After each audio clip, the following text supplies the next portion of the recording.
A day in the life of the Jesus Challenge. Let's go step by step, and I'm going to show you what I do with each letter during my quiet time with God. Let's do it, shall we?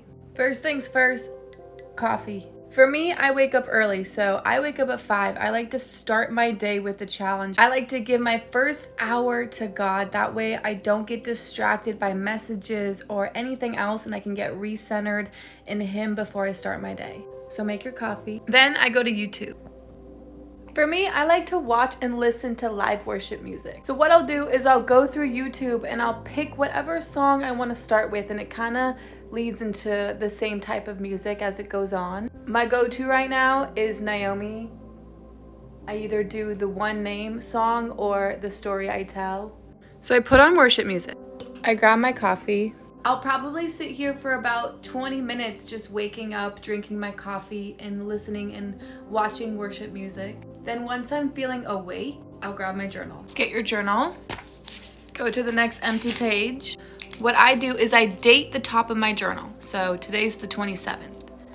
12, 27, 23.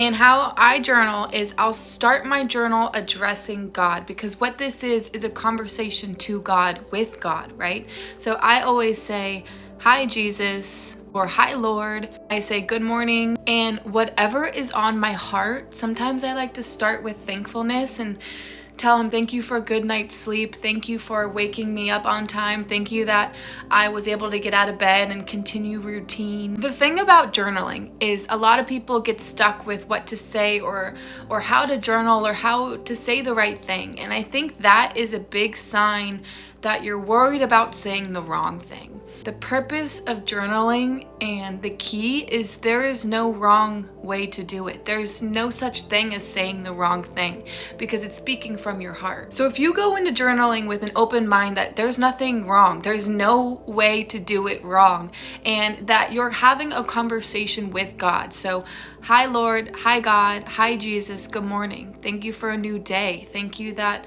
I have an opportunity to start over today. Thank you that your grace is new every morning." And again, you don't have to just say things to say things. Speak from your heart. Like whatever is on your heart is what you should write. A lot of times I'll write about the things I'm struggling with, maybe something I'm doing later in the day. If you have a job interview and you're nervous about it, tell Him and be like, "Lord, I have a job interview later today. I'm nervous. I pray you'd give me strength. I pray you'd help me to talk confidently. I pray you'd give me peace of mind. Take this fear away from me, because if it's for me, it will be." Or maybe you're having a fight with a family member and it's really disturbing your peace and you don't know how to go about it. Tell Him about it. Be like, "Lord, I'm feeling really uneasy about my relationship with so-and-so. I pray that you give me clarity about how to move forward. What's your strategy with how to keep connection? How do I have good boundaries?" And you know what the story is for you. You know what's on your heart. So speaking from your heart is the best place to be. This is also a time to dream with God. Tell Him what you're wanting, your long-term goals. Tell Him the things that you want to change within your soul. Maybe you're wanting more confidence. Maybe you're wanting more peace of mind on a daily basis. Maybe you're wanting to speak more bold and have more courage no matter who's in the room. Think about the areas in your life that you don't like and the things about you that you want to change, and you can get specific with Him about those things and ask Him for all of the healing that can help you walk those processes out. Maybe you don't know what healing you need, and then if that's the case, you can just say, "Lord, I don't know where to start. I pray you would help me get intentional about how I can grow, where I need to grow. Help me to get more in tune with my heart so that I can figure out where I need to grow." I think a big reason why people get stuck with journaling is because a lot of people are disconnected from their heart. So when you're disconnected from your heart, you probably don't know what to say, right? But when you're in tune with your heart, you start to feel things more. You start to have language for your feelings, and what helps when you write it down is it gives you more language. It helps you pinpoint language behind your feelings. So maybe if you have a hard time journaling, it's journaling, "Lord, I have a hard time journaling.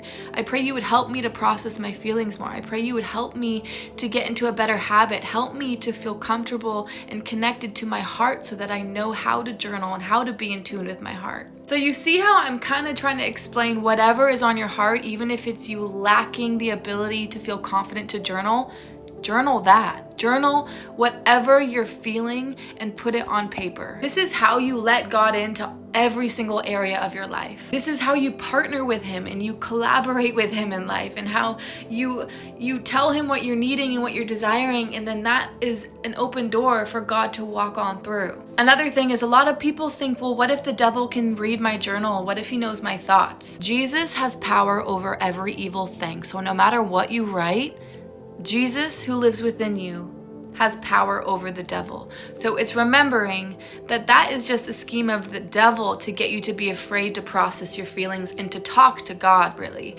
So whatever you express on paper is safe with God. And it's actually the most wise thing you can do, because when you keep it in your mind and you don't share it, that prevents you from really getting into detail with God and really expressing your heart to God and sharing your dreams, which is what's going to help you take positive steps forward. I think if you're someone who struggles with journaling, the best thing you can do, I did this when I started journaling, is to journal everything about you.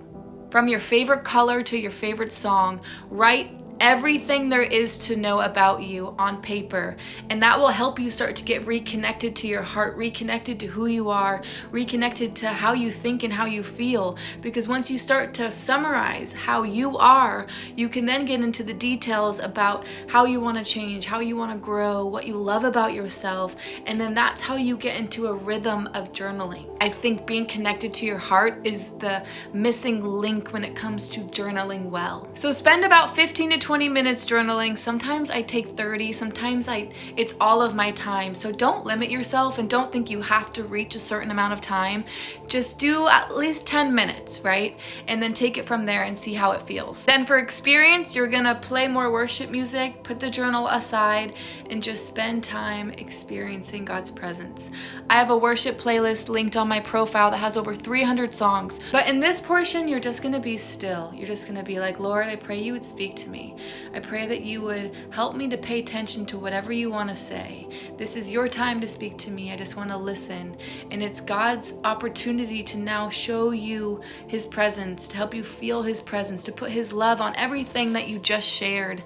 And the more you spend time sitting and experiencing God's presence, the more your heart changes, the more your mind will start to change. And this is how you get transformed from the inside out. And it's taking time to just listen. I would encourage you too to write down what you think God is telling you after you do the experience portion. So write what you think you felt, write what you think you heard, and that too will help you process what you think God is saying. And then the verse of the day comes into play. So I give this every single week. You'll already have it. You're just gonna write it down. You're gonna say it out loud and try to memorize it. What I do is I literally do E, and then I'll check, and then S, and then I'll write the verse of the day in the S portion. So after you write the verse of the day down, you're gonna move on to understand, which is you dissecting the verse of the day. Asking yourself 3 questions to help you understand it more. What did this verse teach me about God, myself, and how can I apply it to my life? And finally, for speak, you're going to say a prayer. You're going to summarize your time together into a prayer. This can look like, Lord, thank you for this time together. Lord, thank you for the verse of the day. Thank you for everything you spoke